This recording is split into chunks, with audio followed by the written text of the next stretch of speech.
नमस्कार, आप देख रहे हैं न्यूज नेशन। मैं हूं अनुराग दीक्षित और आज एक बार फिर बात पश्चिम बंगाल की। कल पश्चिम बंगाल में टीएमसी के प्रवक्ता ने इसी कार्यक्रम में भरोसा दिलाया था कि अगले कुछ घंटों में हालात सुधर जाएंगे, लेकिन आज एक बार फिर जो पश्चिम बंगाल से तस्वीर सामने आई उसमें हालात सुधरते नजर नहीं आते हैं, बल्कि बड़ा सवाल पश्चिम बंगाल में संविधान को लेकर खड़ा होता नजर आता है। पश्चिम बंगाल में चुनाव के बाद राजनीतिक हिंसा खत्म होने का नाम नहीं ले रही है।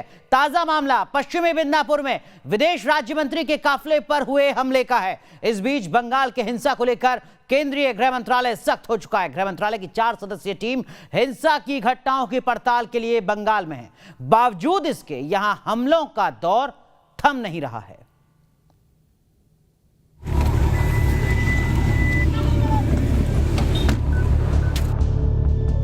पूरे चुनाव प्रचार में दीदी जिस लोकतंत्र की दुहाई देती फिर रही थी, चुनाव नतीजों के बाद उसी लोकतंत्र की तस्वीरें हैं ये।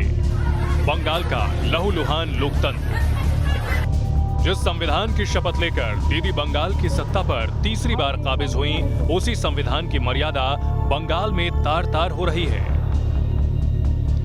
देखिए, जिस वक्त कोलकाता में गृह मंत्रालय की 4 सदस्यीय टीम बंगाल हिंसा की जांच के लिए मौजूद थी, उस वक्त कोलकाता से 130 किलोमीटर दूर पश्चिम मेदिनीपुर में क्या हो रहा था। जिस कार पर यह हमला हुआ, उस कार में केंद्रीय राज्य मंत्री वी मुरलीधरन सवार थे। वी मुरलीधरन पश्चिमी मेदिनीपुर जिले के पंचखुड़ी गांव में हिंसा पीड़ितों से मुलाकात करने गए थे। उसी दौरान उनकी कार पर लाठी डंडों से हमला बोल दिया गया। बीजेपी का आरोप है कि टीएमसी समर्थित गुंडों ने मंत्री की कार पर हमला किया। निश्चित रूप से जिन पुलिस अधिकारी और जिनके उपस्थिति में इस तरह का हमला हुआ है, उस पर भी कार्रवाई होनी चाहिए।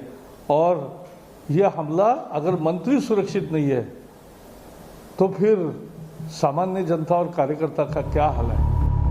बंगाल में अब जब केंद्रीय मंत्री तक सुरक्षित नहीं हैं, तो फिर आम बीजेपी कार्यकर्ताओं की क्या कहें। घर के अंदर फूट फूट कर रो रही ये जाधवपुर से बीजेपी उम्मीदवार रिंकू नस्कर हैं। राजनीतिक हिंसा में इनके आशियाने को तहस नहस कर दिया गया। आरोप है कि टीएमसी कार्यकर्ताओं ने घर में घुसकर जबरदस्त उत्पात मचाया। ये उत्तर 24 परगना के भाटपाड़ा इलाके की तस्वीरें हैं। आरोप है कि यहां बीजेपी कार्यकर्ताओं के घरों में घुसकर टीएमसी समर्थकों ने तोड़फोड़ की। कई घरों पर बमबाजी करके लूटपाट की। खबर मिलने के बाद बैरकपुर से बीजेपी सांसद अर्जुन सिंह मौके पर पहुंचे।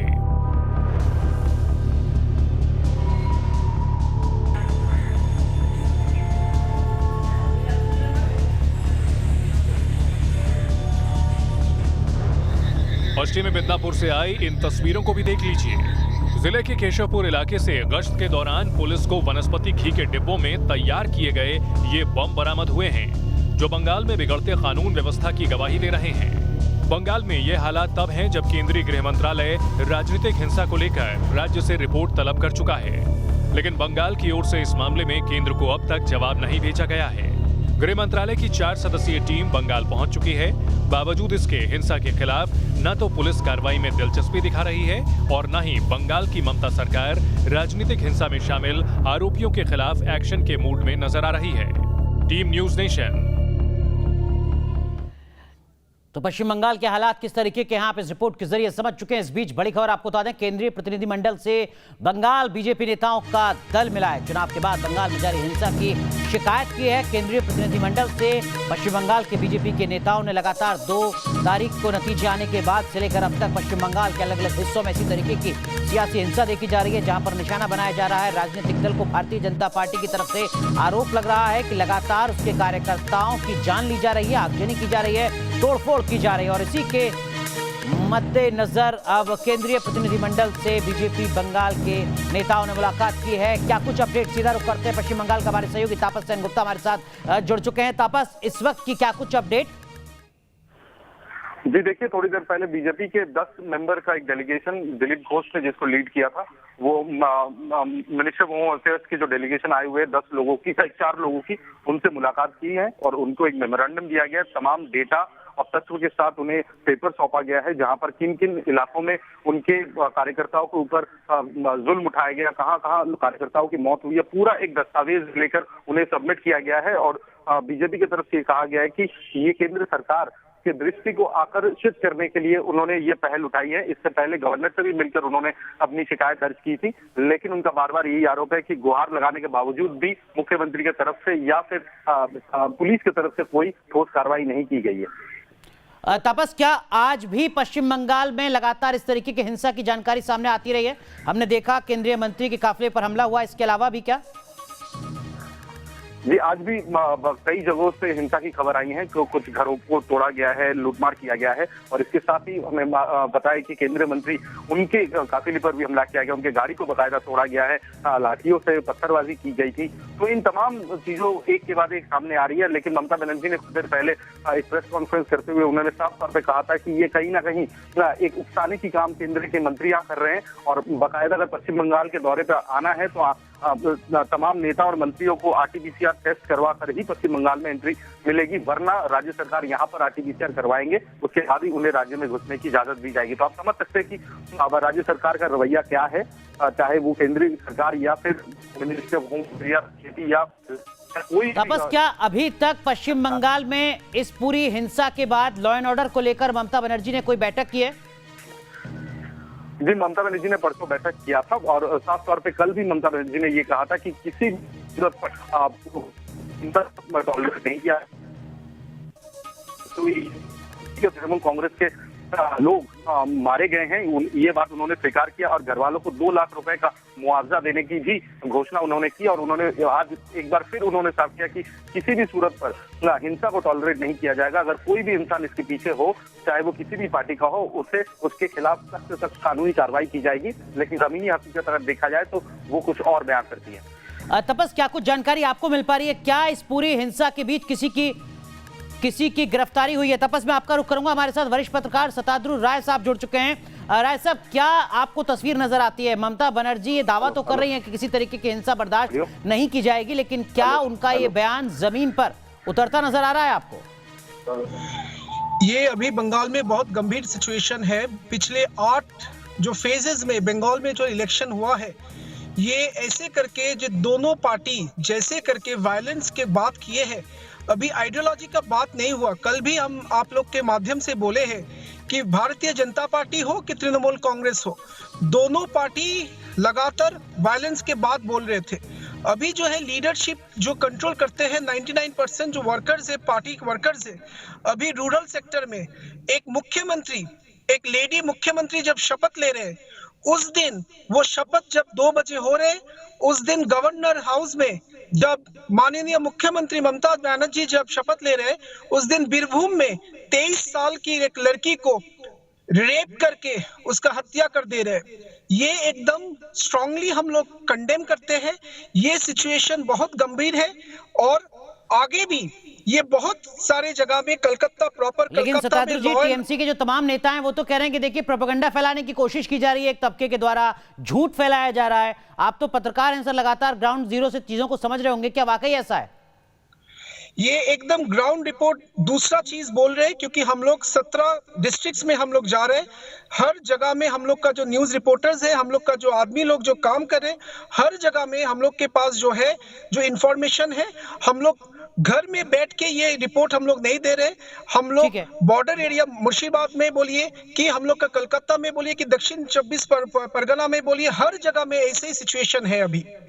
ठीक है, ओम प्रकाश सिंह जी हमारे साथ जुड़ चुके हैं, बीजेपी के नेता। ओम प्रकाश जी, क्या हालात सुधरते नजर आ रहे हैं आपको पश्चिम बंगाल में? अब तो गृह मंत्रालय भी सक्रिय हुआ है।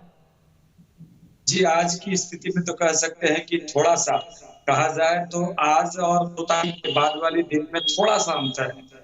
और ये गृह मंत्रालय और आपकी मीडिया को मैं धन्यवाद दूंगा कि राष्ट्रीय स्तर पे इस चीज की जब लोगों को भनक लगी है, तब जाकर इसमें कहीं ना कहीं अपना देखते हुए जब खुद का चेहरा बेनकाब हो रहा है, तो ममता बनर्जी और उनकी सरकार, मैं कह सकता हूं कि आज से थोड़ा बहुत हवा में दिख रहा है कि शायद कुछ बदलाव हो। ये भी हुआ नहीं है पूरी तरह से। और अभी आपके जो पत्रकार वो, लेकिन ओम प्रकाश जी, असम में मंत्री हैं हेमंत विश्व शर्मा, उनका बयान हम लगातार चला रहे हैं। वो कह रहे हैं कि देखिए बंगाल बीजेपी के 300 से 400 कार्यकर्ता ऐसे हैं जो बंगाल छोड़कर असम में आए हैं शरण लेने के लिए। अगर हालात सुधर रहे हैं तो क्या भरोसा भी कायम हो पा रहा है बीजेपी के कार्यकर्ताओं में? जी देखिए, उनकी बात एकदम बिल्कुल सही है। और वही नहीं, जो बिहार झारखंड के बॉर्डर के इलाके हैं, वहां की खबरें मैं हावड़ा जिले से मैं आपको बता दूं कि बहुत सारे हमारे 28 मंडल है इस जिले में। मैं युवा मोर्चा का एक पदाधिकारी हूँ। बहुत सारे हमारे कार्यकर्ता घर छोड़कर, और देखिए अभी तो हिंसा रुकी है, पुलिसिया दमन इसके बाद आएगा। देखिए एक नया चीज का जन्म हुआ यहाँ। झगड़ा जो हमारे घरों पे हमले हो रहे हैं, मुझे में कहने में कोई दिक्कत नहीं है कि एक समाज विशेष को आगे करके हमला करवाया जा रहा है तृणमूल के द्वारा, और जब उसका कहीं पे मुकाबला लोग आत्मरक्षा के लिए जा रहे हैं तो उसे हिंदू मुस्लिम बना करके केस दे दिया जा रहा है। हमारे चटर्जी हाट थाना में हावड़ा में ऐसी घटना हुई है जो राम मंदिर की पूजा के समय का एक ट्विटर या पोस्ट को उल्लेख करके बीजेपी कार्यकर्ता को अंदर कर दिया गया, जबकि वो मार खाया। तो यहाँ इतनी स्थितियां कि पुलिसिया दमन अब अगला चक्र है। आज ही कलकत्ता पुलिस के डीजीपी के द्वारा तापस यही सवाल मैं आपसे पूछना चाह रहा था। दरअसल में पश्चिम बंगाल की सियासी हिंसा के बीच पिछले 4-5 दिन में क्या कुछ गिरफ्तारियां भी की हैं पश्चिम बंगाल की पुलिस ने, या सिर्फ बयानों तक सीमित है सब कुछ?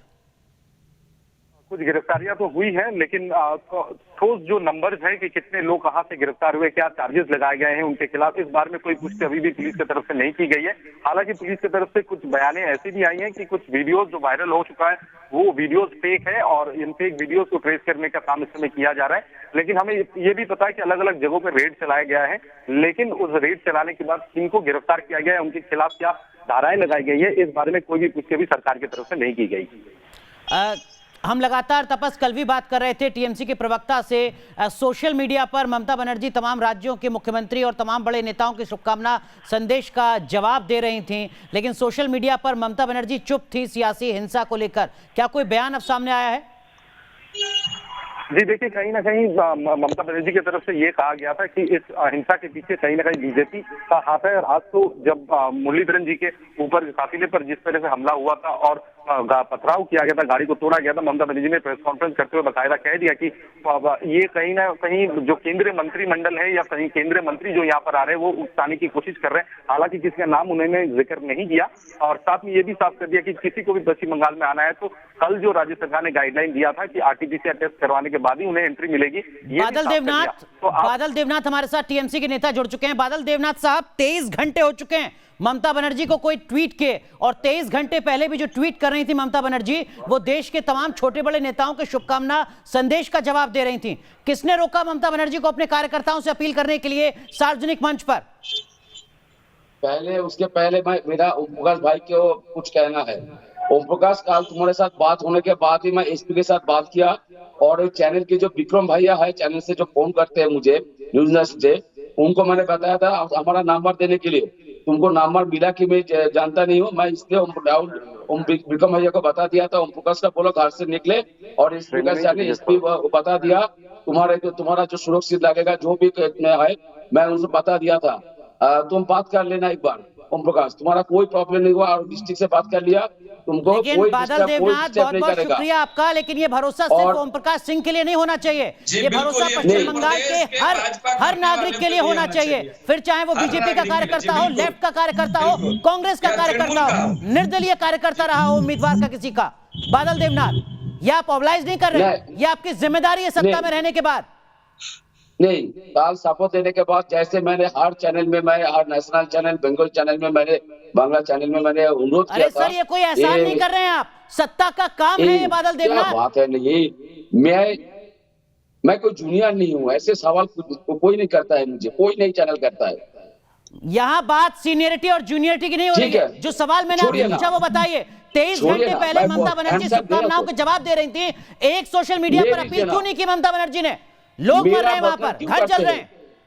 मैं आप लोगों का जो चैनल पे जब भी बुलाता तब भी मैं बैठ जाता हूं। मैं तो सुनिए ना, मैं जो कह रहा हूं वो पहले सुन लीजिए। देश के लोगों के लिए जरूरत है। ममता बनर्जी ने जो शपथ देने के बाद जो मैं हर चैनल में मैं कोशिश कर रहा हूँ शांति बनाए रखने की, दिल्ली भी हर पॉलिटिकल पार्टी को बताया और कोशिश जारी हो गया। थोड़ा कुछ लोग जो भी है जो कोशिश कर रहे हैं हिंसा बंगाल के छवि को, पिक्चर को खराब करने के लिए, दावे के साथ कह रहा हूँ, दीदी भी वो सबको बता दिया, सब एसपी को बता दिया, कोई पॉलिटिकल पार्टी का रंग में सबको अरेस्ट करो, वो भाजपा हो, कांग्रेस हो, कितनी गिरफ्तारियां हुई हैं? बहुत सारे हो गया। आसनसोल में अरेस्ट हुआ, हावड़ा में अरेस्ट हुआ, रानाघाट में अरेस्ट हुआ, बहुत सारे अरेस्ट हुआ।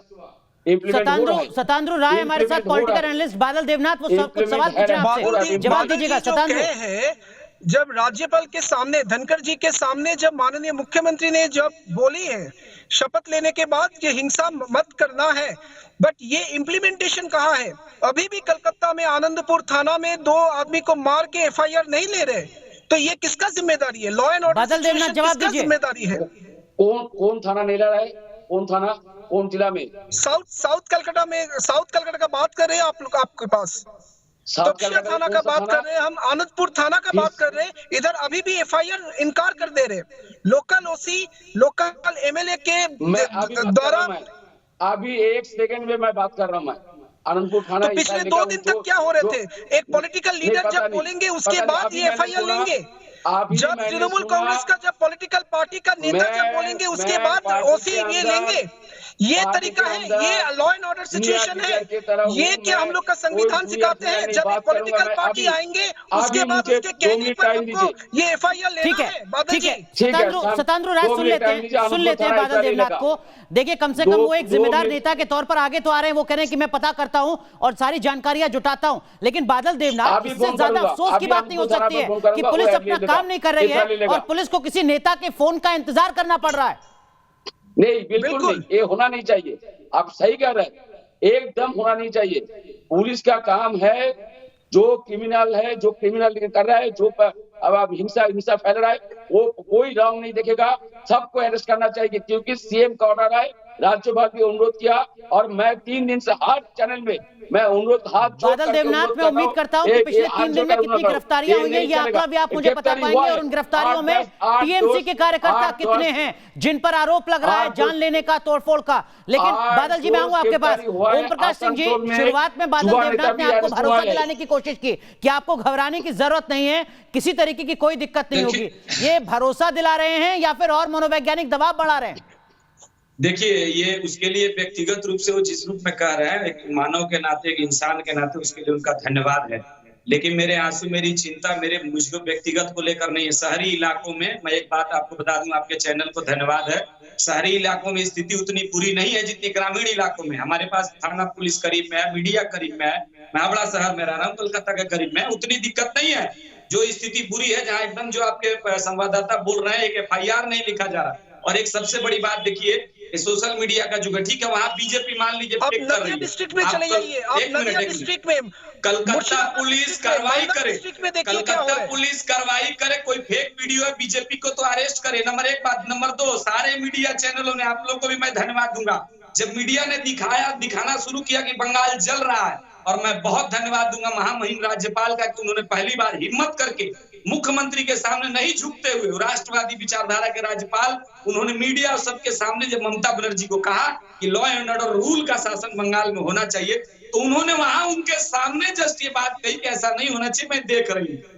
उसके पहले एक भी ट्विटर नहीं, एक भी फेसबुक नहीं आया, नहीं एक ट्विटर तो पिछले 23 घंटे से नहीं है, एक भी हम लगातार इंतजार कर रहे हैं। वो पॉलिटिकल पार्टी जहां पर सिर्फ एक नाम, एक चेहरे की बात सुनी जाती है, और वो चेहरा है ममता बनर्जी। ममता बनर्जी 23 घंटे बीत चुके हैं, एक सोशल मीडिया पर अपना बयान जारी नहीं कर रही है अपने कैडर के लिए। बादल देवनाथ, नहीं होनी चाहिए, ये रॉकेट साइंस है क्या? आसनसोल के युवा नेता जो है, टीएमसी के डिस्ट्रिक्ट युवा नेता जो है सेक्रेटरी, उसको अरेस्ट किया गया है, और भी बहुत सारे हैं, कुछ भी अरेस्ट किया गया। जो ओम प्रकाश भाई जो बोल रहा है, मैं इनको कहना चाहता हूँ, जो फेसबुक में जो भाजपा के जो आईटी सेल है, आईटी सेल से जो जला युवा घर, थोड़ा कुछ जो फेक वीडियो जो फेसबुक में दे रहा है, पूरे बंगाल के पिक्चर को जो पूरे देश के अंदर खराब करने का जो कोशिश चल रहा है, वो भी अरेस्ट होगा। ओम प्रकाश भाई, वो भी अरेस्ट होगा, और बिल्कुल अरेस्ट कोशिश कर रहा है, दूसरा बात है, दूसरा बात 12 हत्याएं हुई है बीजेपी वालों के बादल दा, हो गया ना, हो गया, उसके बाद कोई नहीं हो रहे, उसके बाद कोई नहीं हो रहा है। बादल देवनाथ, आप जो कह रहे हैं, बादल देवनाथ, ओम प्रकाश जी मैं आऊंगा आपके पास। बादल देवनाथ, आप कह रहे हैं स्थितियां सुधर रही हैं। देखिए, गृह मंत्रालय की जो अपडेट है वो लगातार इस वक्त हम अपने दर्शकों को दिखा रहे हैं, जिसमें गृह मंत्रालय ने अपनी रिपोर्ट में माना है कि अभी भी हालात सुधरे नहीं है। पश्चिम बंगाल में अभी भी हिंसाएं रुकी नहीं है, लगातार होम मिनिस्ट्री रिपोर्ट मांग रही है, किस तरीके की स्थिति है, क्या कुछ अपडेट है। राज्य सरकार रिपोर्ट नहीं भेज रही है गृह मंत्रालय को, यह आरोप गृह मंत्रालय लगा रहा है। कैसे आप दावा कर रहे हैं? बहुत सारे जगह है जो बॉर्डर रिलेटेड एरियाज है, जो बुनगा, बशीरहाट से लेके मालदा बॉर्डर तक, उधर अभी भी मीडिया लोग बादल नहीं पहुंच देवनाथ, पा रहे। बादल ये देवनाथ, अभी भी मीडिया लोग नहीं पहुंच पा रहे, ये सब बॉर्डर एरियाज में। उधर नहीं, माइनॉरिटी जो बहुत बेल्ट किसने थे जानते घर हैं? घर में जाके मार रहे। क्या आप बोल लोग रहे के हैं? मीडिया लोग बादल नहीं देवनाथ कर बोलिए पा रहे। सर। मैं आप बोल गृह रहा हूं, मंत्रालय को ये सही जो रिपोर्ट नहीं दे पत्र रहे का हैं। वरिष्ठ गृह मंत्रालय के नहीं, डेलीगेशन को एक राज्य में पहुंचना सुनिए पड़ ना। रहा है हो स्थिति गया, को मैं समझने सुन के लिया लिए। ना। राज्यपाल की बात आप नहीं मान रहे सुनिए हैं। ना। आपका चेहरा सोशल मीडिया पर आकर सार्वजनिक तौर पर अपील नहीं कर रहा है और आप कह रहे हैं कि हम संविधान के लिए लड़ रहे थे। पार्टी के जिम्मेदार एक वर्कर्स हूं मैं। पूरा बंगाल जानता है, पूरा देश भी जानता है, हर चैनल में मैं बैठता हूँ। सर सुनिए ना, गृह मंत्रालय का बात छोड़ दीजिए। गृह मंत्रालय का कोशिश है वो दिल्ली हाईकोर्ट सुप्रीम कोर्ट का जो रिपोर्ट आ रहा है उसके ऊपर उसको मुद्दा घुमाने के लिए सब कुछ कर रहा है। गृह मंत्रालय का बात छोड़ दीजिए, देश के लिए बात कीजिए, देश के लोगों के लिए बात कीजिए और बंगाल के जो समस्या है उसके लिए बात कीजिए। कुछ बिहार में 4-5 गिरफ्तार हुआ है और एक तृणमूल नेता को गोली मार के हत्या कर दिया शीतलकुची में, जानते हैं? ओम प्रकाश जी कह रहे हैं आप उनको भी गिरफ्तार कीजिए। कौन रोक रहा है आपको? करिए तो गिरफ्तार बादल देवनाथ। तो प्रॉब्लम है। सुनता नहीं है। भाजपा जब बोलते तब टाइम देते, भाजपा को 2 मिनट 4 मिनट टाइम देते, मुझे 10 सेकंड टाइम माननीय देते। मुख्यमंत्री अभी बिजी है। 10 सेकंड टाइम नहीं देते। जो आईपीएस ऑफिसर है में जो उसको 80,000 लोग जो आसाम में चले गया, वो 80,000 लोग मेरा है, लेकिन जेपी नड्डा उल्टा बन दे दिया। जो फेवरेट कुछ बिहार जिला में 70,000 सतांद्र सुन लेते हैं जरा, सतांद्र सुन लेते हैं बादल देवनाथ को। जो वहाँ पर कुछ बिहार में 9 कुछ बिहार जिले में 9 सीटों में 7 सीट भाजपा को मिला। 4 दिन से वहाँ पर अत्याचार है। कुछ बिहार जलपाईगुड़ी में, जलपाईगुड़ी में 7 सीटों में 4 भाजपा को मिला, 3 टीएमसी को मिला। दार्जिलिंग में अलीपुरद्वार 5 सीट भाजपा को मिला, नॉर्थ बंगाल में। तो वहाँ पर लेकिन बादल देवनाथ जो भी दोषी है उसके खिलाफ एक्शन लेना चाहिए। लेकिन अगर देखिए हालात इस तरीके के हैं कि हेमंत विश्व शर्मा को कहना पड़ रहा है कि 300-400 कार्यकर्ता बंगाल छोड़कर असम में शरण लेने के लिए पहुंच रहे हैं। अगर बीजेपी के राष्ट्रीय अध्यक्ष कह रहे हैं कि 1947 के पलायन जैसे हालात बन रहे हैं इस देश में, इससे ज्यादा शर्मनाक और क्या हो सकता है? बादल देवनाथ, भरोसा तो जगाइए कम से कम पश्चिम बंगाल के लोगों में। आप सत्ता में अब टीएमसी का दर्द का बात होता है तब आप सुनते नहीं है, आप लोग सुनते नहीं है। प्रॉब्लम यही है। 70,000 80,000 लोग जो आसाम में चले गए कुछ बिहार अलीपुरद्वार से, वो तो हमारा आदमी है। भाजपा के एक कार्यकर्ता नहीं किया, लेकिन जेपी नड्डा बोला 80,000 लोग चले गए बंगाल से। उल्टा बन दे रहा है जेपी नड्डा।